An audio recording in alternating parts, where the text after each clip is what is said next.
Hello కానమోకు కథావచనం మోహనవచనం పరిజ్ఞాన హితబాండం నిత్య చదువరి శ్రోతలకు ఆహ్వానం నమస్కారం.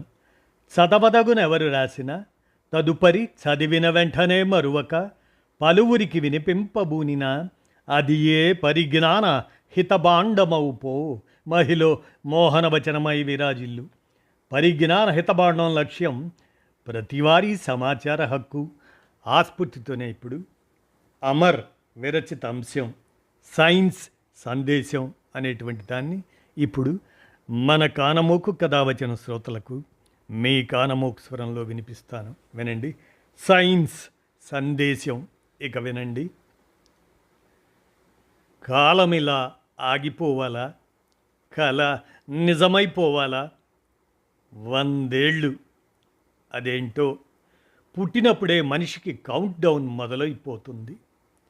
వయస్సు ముందుగా పెరుగుతుంది, అటుపై మీద పడుతుంది. కాలం ఆగిపోవటం, అదేనండి టైం ఫ్రీజ్ అయిపోవటం సాధ్యమా? సమయం సంకోచం వ్యాకోచం చెందుతుంది. అంటే మీరు నమ్ముతారా? సైన్స్ లోతుల్లోకి వెళ్ళి పాఠాలు చెబితే చాలామందికి అర్థం కాకపోవచ్చు.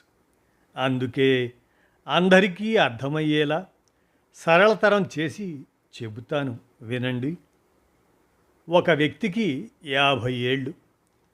సమయ వ్యాకోచ పరంగా చూస్తే ఆ వ్యక్తి వయస్సు కుజుడుపై 26.5 ఏళ్ళు, వరుణుడిపై కేవలం 6 నెలలు, అదే బృహస్పతిపై 4 సంవత్సరాల 2 నెలలు, అదే శనిగ్రహంపై అయితే సంవత్సరం 7 నెలలు.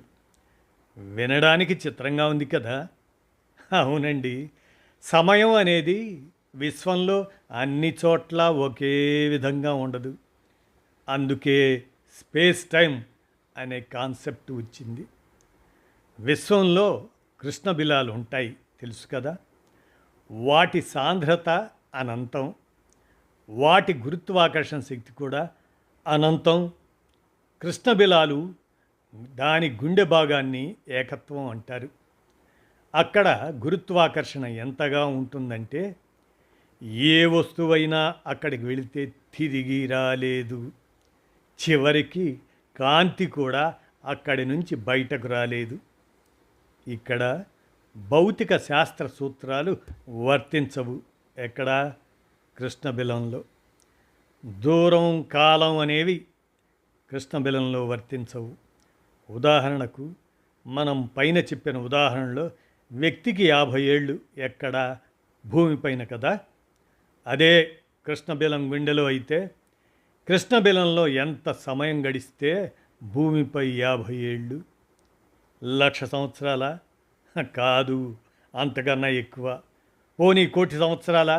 కాదు, అంతకన్నా ఎక్కువ. మరి ఎన్ని సంవత్సరాలు? అరే, మనిషి బుద్ధి పోనిచ్చుకున్నావు కాదు. 1, 2 అనే లెక్కలు అక్కడ వర్తించమని చెబుతున్నాం కదా. 1,00,00,000, 10 కోట్లు, 1,00,00,000 కోట్లు అలా లెక్కలు ఎద్దు. కాలం అక్కడ ఆగిపోతుంది కృష్ణబిలంలో. అక్కడ 1,00,00,000 కోట్ల సంవత్సరాలైనా భూమిపై 50 సంవత్సరాల కంటే బాగా తక్కువ. అక్కడికి వెళ్ళిపోతే కాలం ఆగిపోయినట్టే, మనిషి అమరజీవి అయిపోయినట్లే. ఎగిరిపోతే ఎంత బాగుంటుంది. అమ్మా, ఆశ దోశ అప్పడం మసాలా వడ. మనిషి అక్కడికి వెళ్ళలేడు. ఎందుకు? భూమికి అతి దగ్గరలో ఉన్న కృష్ణబిలం 1,560 కాంతి సంవత్సరాల దూరంలో ఉంది. పదార్థం కాంతి కంటే వేగంగా పయనించలేదు. పోనీ కాంతి వేగంతో పయనించినా అక్కడికి చేరుకోవడానికి 1,560 సంవత్సరాలు పడుతుంది. ఆఫ్టర్ ఆల్ మనిషి జీవితకాలం 100 ఏళ్ళు. కాబట్టి మనిషి అక్కడికి వెళ్ళడం సాధ్యం కాదు.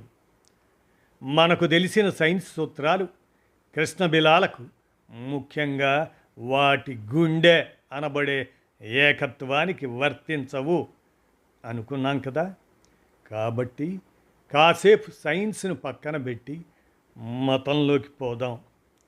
ఆత్మనాశనం లేనిది, నిప్పు కాల్చలేదు, నీరు తడపలేదు, అది శాశ్వతం. పుట్టినవాడు మరణించక తప్పదు, మరణించినవాడు పుట్టుక తప్పదు. మోక్షం అంటే ఆత్మ పరమాత్మలో ఏకం కావటం. అలా ఏకమైతే అప్పుడు అది అంతం లేని లోకంలోకి పయనం. సమయం దూరం అనేది అక్కడ వర్తించదు. ఇది కదా మనం విన్నది. కాస్త అటు ఇటుగా ఇస్లాం, క్రైస్తవంలో కూడా ఇదే భావన. స్వర్గం, నరకం, భగవంతునితో ఏకం కావటం, ఇవన్నీ ఉన్నాయి. కృష్ణబలం, కృష్ణబిలం, గుండె ఏకత్వం అంటే మతాల్లో పేర్కొన్న మోక్ష సాధన అనుకోవచ్చా? జన్మ, పునర్జన్మ అనే వాటి నుంచి విముక్తి పొందిన ఆత్మ కృష్ణబిలంలోకి పోవడమా? సైన్స్ ప్రకారం మతాల్లో చెప్పినవి కేవలం ఊహాజనితమైన అంశాలు. వాటిని నిరూపించలేము. కాబట్టి సైంటిఫిక్ అంశం అయిన కృష్ణబిలాల ఏకత్వాన్ని మోక్షం, స్వర్గం అనే వాటితో పోల్చలేము. అది సరే, ఇప్పుడు సైన్స్ సూత్రాలతో కృష్ణబిలాలను అర్థం చేసుకోలేము. అక్కడ స్పేస్ టైం అలాంటి సూత్రాలు వర్తించవు అన్నారు కదా. అవును, మరెలా? వాటిని అర్థం చేసుకోవటానికి కొత్త సైన్స్ సూత్రాలు తేవాలి.